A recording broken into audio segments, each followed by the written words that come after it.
उपनिषद में श्वेताश्वर एक किताब है और जितनी बातें मैं बोलूंगा हवाला के साथ बोलूंगा।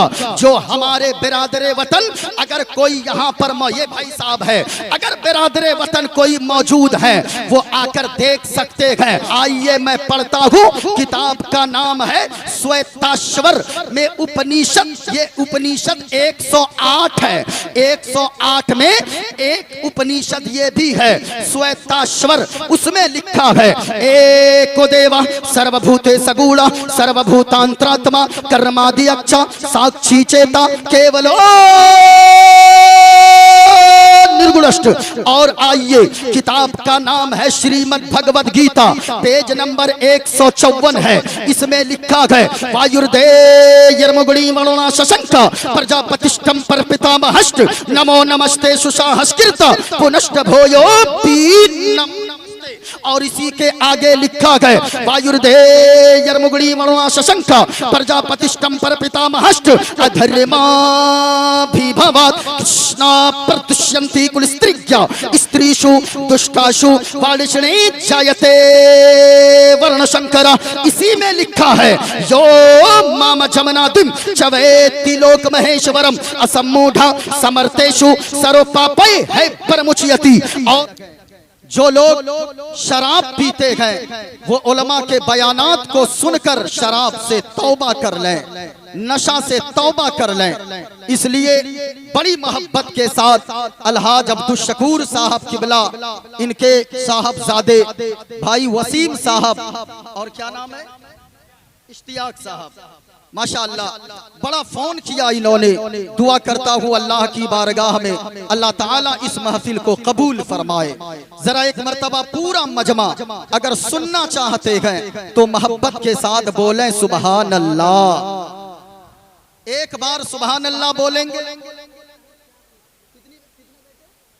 5 बेटे हैं और लड़कियां 4 हैं। अल्लाह ताला सबों को लंबी उम्र अता फरमाए। एक बार सुबहान अल्लाह बोलेंगे, अल्लाह तबारक व ताला 90 नेकियां अता फरमाएगा। कितनी नेकियां? अरे बोले ऊंचा पूरा मजमा, कितनी नेकियां? 90 नेकियां। जितने लोग यहाँ पर बैठे गए जरा गौर से समाप्त करते चलिएगा, जलसे में आ पाए गए ये इरादा लेकर बैठे कि मेरे मौला मैं तो गुनाहगार था, जलसे में आकर बैठा था, लेकिन तू करम फरमा देना, मैं यहाँ बैठकर सुबहान अल्लाह बोलता रहूंगा, उलमा के बयानात को सुनता रहूंगा। अगर तूने कबूल फरमा लिया तो मेरे मौला हमें नमाज की तौफीक अता फरमा देना और मेरे सजदों में, मेरी पेशानियों में सजदों की तड़प अता फरमा देना। इसलिए कि मेरे भाइयों जितनी भीड़ यहाँ नजर आ रही है, हर जलसे में अक्सर जलसों में मुसलमानों की भीड़ तो नजर आती है, उर्स की महफिल में मुसलमानों की भीड़ तो नजर आती है, लेकिन क्या मस्जिदों में भी इतनी ही भीड़ नमाज के लिए नजर आती है? बड़े अफसोस के साथ कहना पड़ता है ये उलमा तशरीफ फरमा गए। पूछिए कफील अंबर साहब से, पूछिए हुजूर सैयद साहब किबला से, पूछिए इन उलमाए किराम से क्या जलसे में जाना वाजिब और फर्ज है? ये बताएंगे नहीं नहीं। उर्स में जाना वाजिब फर्ज है ये बताएंगे नहीं नहीं। हाँ अगर कोई बुजुर्गों के मजार पे जाएगा अल्लाह उसे नेकियां अता फरमाएगा, अगर कोई चादर चढ़ाएगा अल्लाह उसे नेकियां अता फरमाएगा, अगर कोई जलसों में जाएगा अल्लाह लाखों नेकियां अता फरमाएगा। लेकिन फिर भी जलसों में जाना वाजिब फर्ज नहीं है, लेकिन याद रखिएगा आजान सुनकर मस्जिद में जाना ये तो फर्ज है, नमाज अदा करना ये फर्ज है। अगर कोई जलसों में ना गया, अगर कोई उर्स में ना गया, अगर कोई मजार पे ना गया, अगर कोई पूरी जिंदगी चादर ना चढ़ाया, अल्लाह कयामत के दिन नहीं पूछेगा तू फला फला उर्स में क्यों नहीं गया था, तू फला जलसे में क्यों नहीं गया था। लेकिन हाँ हाँ, अल्लाह कयामत के दिन ये सवाल फरमाएगा, बताओ तेरे घर के बगल में मस्जिद थी, तू नमाज के लिए मस्जिद क्यों नहीं गया था। इसलिए मेरे भाइयों, जलसा में आने का मतलब ये है, अगर कोई नमाज नहीं पढ़ता है तो यारो नमाजी बन जाओ, क्योंकि नमाजी को जब मौत आती है बड़े आराम से मौत आती है। जिस तरह अलहाज अब्दुल शकूर साहब की अहलिया मरहूमा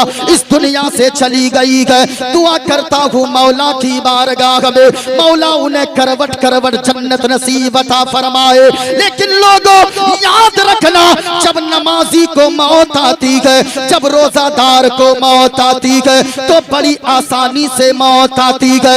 मुस्तफा फरमाते हैं, जब नेक लोगों को मौत आती है तो इतनी आसानी से मौत आती है, जिस तरह गोंदे हुए आटा से अगर एक बाल को खींच लिया जाए पता नहीं चलता है ये बाल आटे से किधर से निकला गए। इसी तरह नमाजी और नेक लोगों की रूह निकल जाती है, उसे एहसास तक नहीं होता है।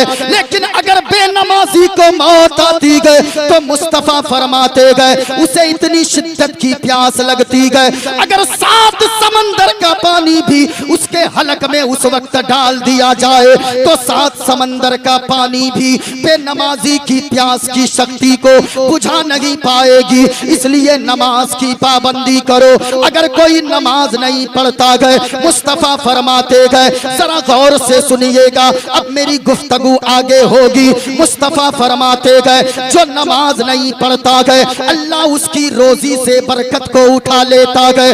माँ बहनों आप भी गौर से सुनो, लेकिन एक बात से मैं नाराज हूँ, जब हाथ उठाने को कहा जाए तो माँ बहने तुम हाथ ना उठाओ, तुम्हारे लिए पर्दा सबसे ज्यादा जरूरी है। जलसे में आना फर्ज नहीं है, लेकिन पर्दे के साथ रहना ये फर्ज है।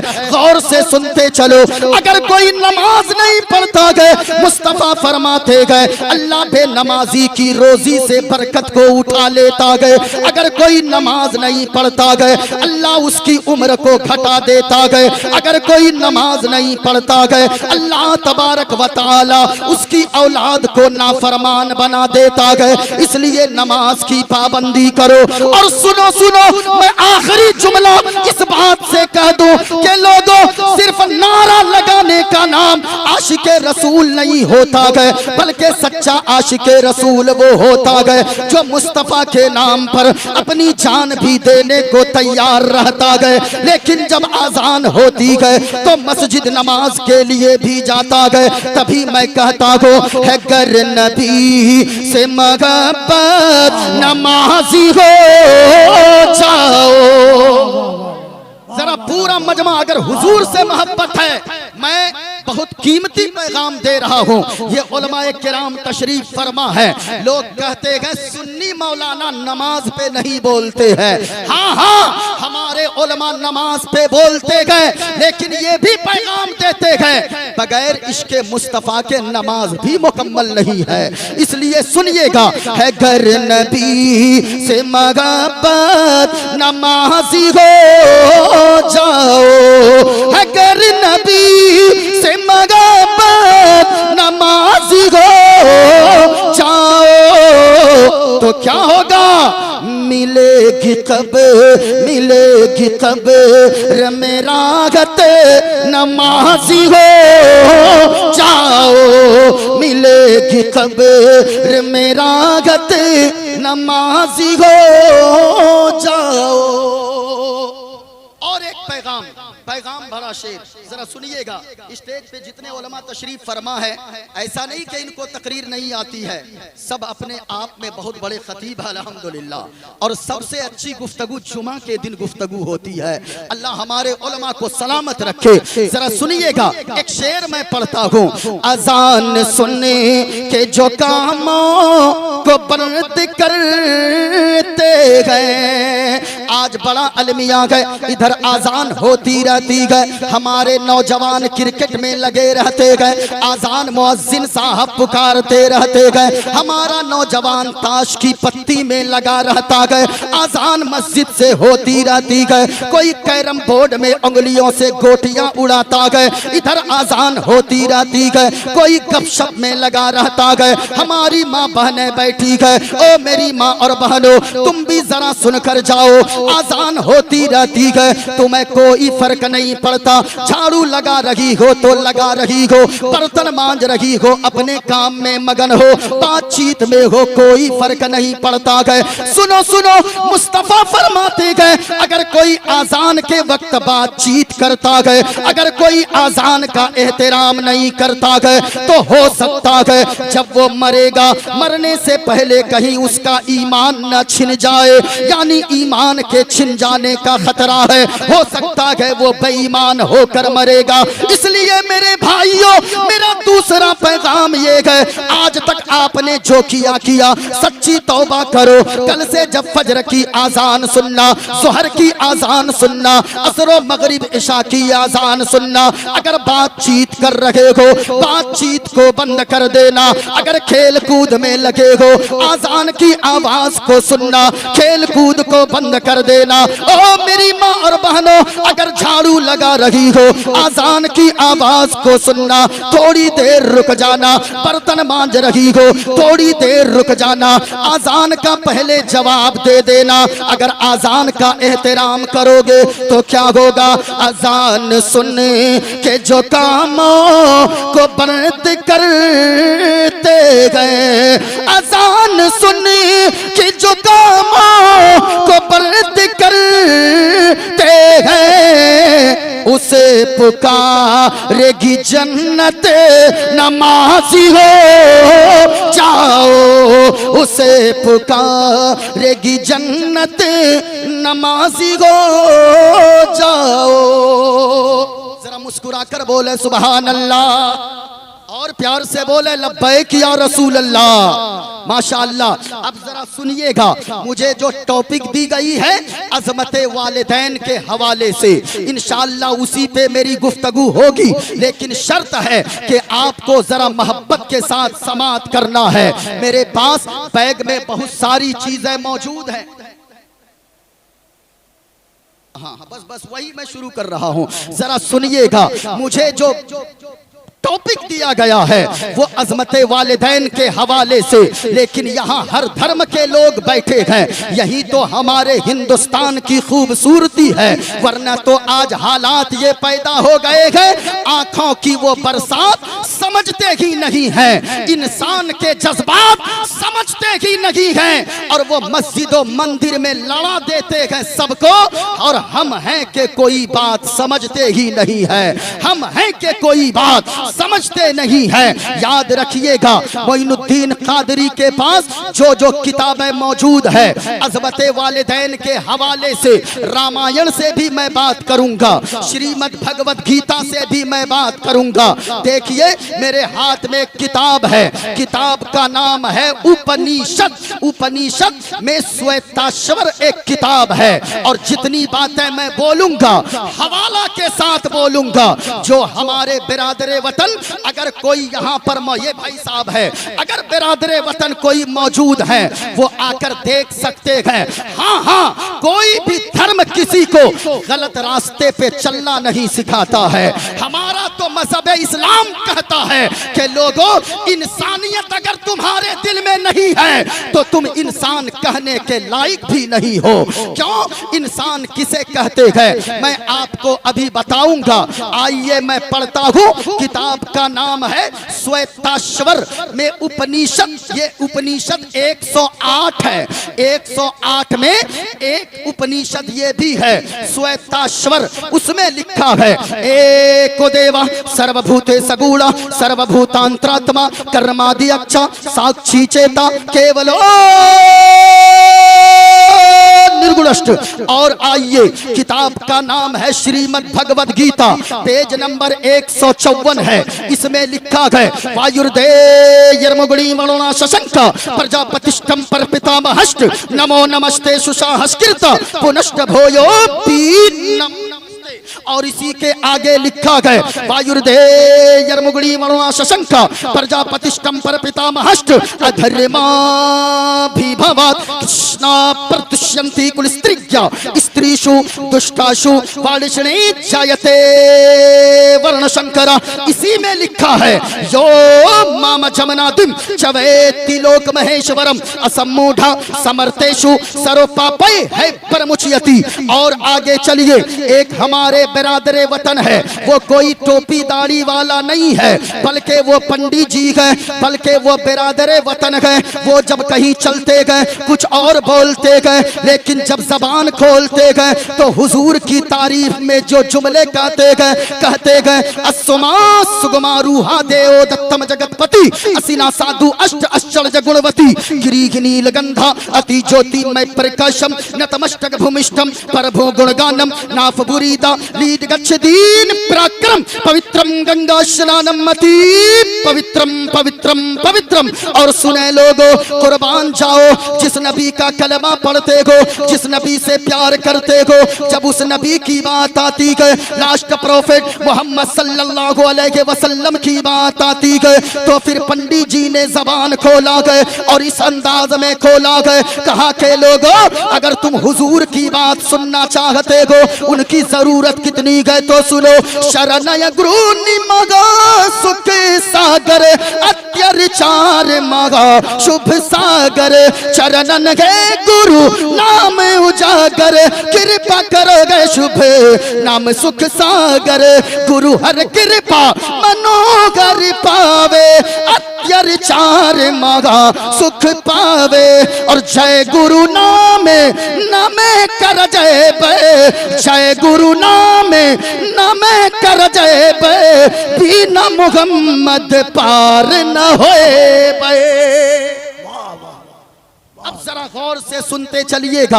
अब जब हुजूर की बात आई है, बहुत सारी चीजें मेरे पास मौजूद है, मैं मंत्र का खुलासा भी करूंगा, लेकिन इस जगह ठहर कर मैं एक बात कह दूं। आज यहाँ पे अगर गंगा जमनी तहजीब देखनी है तो आ जाकर देवरिया की सरजमीन पर लोग देखें। यहाँ तो ऐसे हैं लोग मोहब्बत बांटने वाले, और इस मोहब्बत को देखकर हम ये कहने पे मजबूर हैं कि चांद तारे गगन की जीनत है, फूल कांटे पवन की जीनत है, और हिंदू मुस्लिम इस वतन में साथ रहते गए। ये हमारे वतन की जीनत है, ये हमारे वतन की जीनत है। यही तो हिंदुस्तान की खूबसूरती है। हिंदुस्तान की मिट्टी से प्रेम करना ये हमारा दीनी फरीजा भी है और हमारा दुनियावी काम भी है। हम दिल से वतन से मोहब्बत करते हैं, और मोहब्बत इसलिए करते हैं ये हमारे ख्वाजा का देश है, ये हमारे ख्वाजा गरीब नवाज का देश है, इसलिए हम वतन से मोहब्बत करते हैं। इसी मिट्टी से हम पैदा हुए हैं और इसी मिट्टी में दफन होना पसंद करते हैं। और मोहब्बत इतनी कि हमारी कौम का बच्चा बच्चा कहता है ना तो चाइना अच्छा, ना तो बर्तानिया अच्छा, ना तो न्यूजीलैंड अच्छा, बल्कि हमारे लिए अच्छा है सारे जहां से अच्छा हिंदुस्तान हमारा। हम बुलबुले गए इसकी ये गुलसिता हमारा। नारे तकबीर, नारे रिसालत, अज़मते वालिदैन कॉन्फ्रेंस। हम यहाँ से मोहब्बत बांटते हैं। जरा सुनिएगा, ये मजहब इस्लाम है क्या? हम तो कहते हैं इस्लाम ने बताया है, हमारे धर्म ने कहा है तुम अगर इंसान कहलाना चाहते हो तो तुम्हारे अंदर इंसानियत होना जरूरी है। अच्छा एक बात बताइए, अगर मैं आपसे पूछूं इंसान किसे कहते हैं, आपका जवाब, सबका जवाब यही होगा, हमारे हिंदू सज्जन हो या हमारे मुस्लिम भाई हो, हमारे बिरादरे वतन हो, जो भी हो, उनका जवाब यही होगा। मनुष्य किसे कहते हैं तो उनका जवाब ये होगा, जिसके पास दो हाथ हो उसे हम इंसान कहते हैं, जिसके पास दो पांव हो उसे हम इंसान कहते हैं, जिसके पास दो आंखें हो उसे हम इंसान कहते हैं, मनुष्य कहते हैं। लेकिन एक बात मैं पलट के आपसे पूछूं, तो हॉस्पिटल में कभी जाकर देखिए, देवरिया के सदर हॉस्पिटल के इमरजेंसी वार्ड में, वहां पे बहुत सारे लोग ऐसे आपको मिलेंगे जिनके दोनों हाथ कटे हुए हैं। तो क्या वो इंसान नहीं है? अगर हाथ होने का नाम इंसान होता तो जिसके दोनों हाथ कटे हैं उसे आप क्या कहेंगे? अगर सिर्फ दो पांव वाले का नाम इंसान होता उसे आप क्या कहेंगे? अगर सिर्फ दो आंखों का नाम इंसान होता तो कुत्ता और बिल्ली के पास भी दो आंखें हैं, क्या आप उसे इंसान कह दोगे?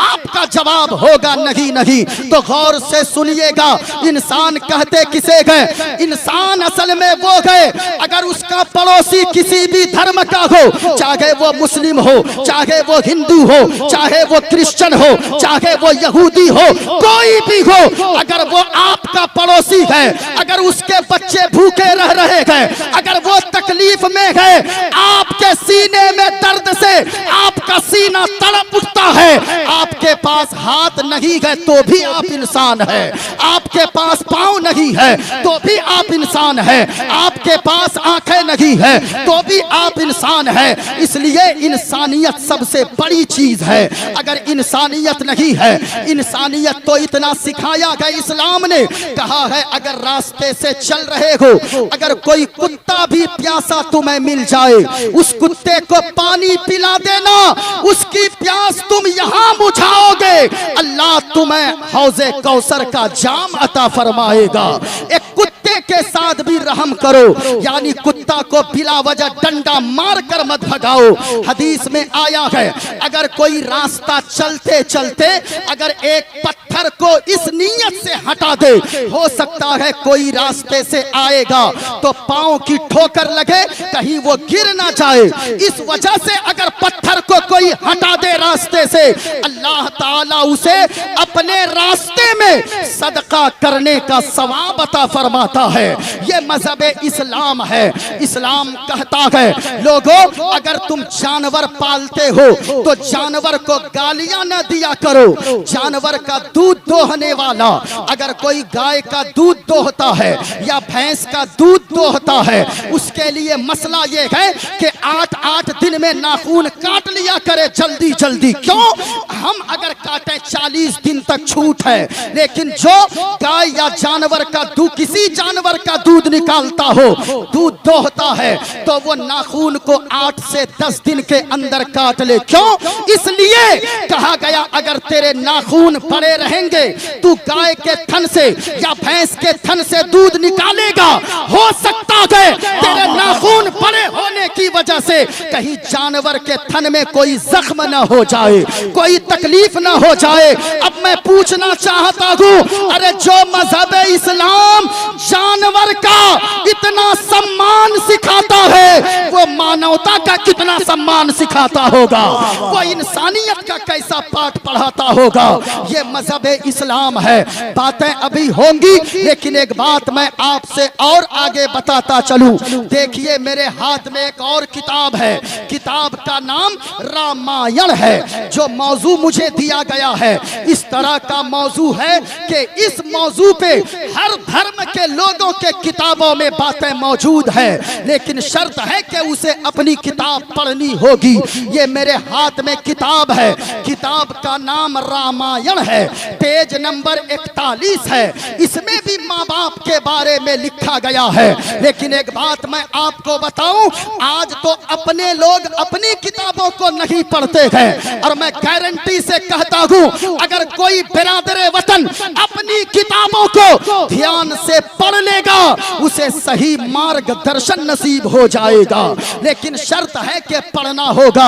अगर आप सुनना चाहते हैं, मैं ये मंत्र भी पढ़ूंगा, जरा पूरा मजमा जिसके हाथों को अल्लाह ने सलामत रखा है, जरा पूरा मजमा हाथों को उठाकर बोले लब्बैक या रसूल अल्लाह।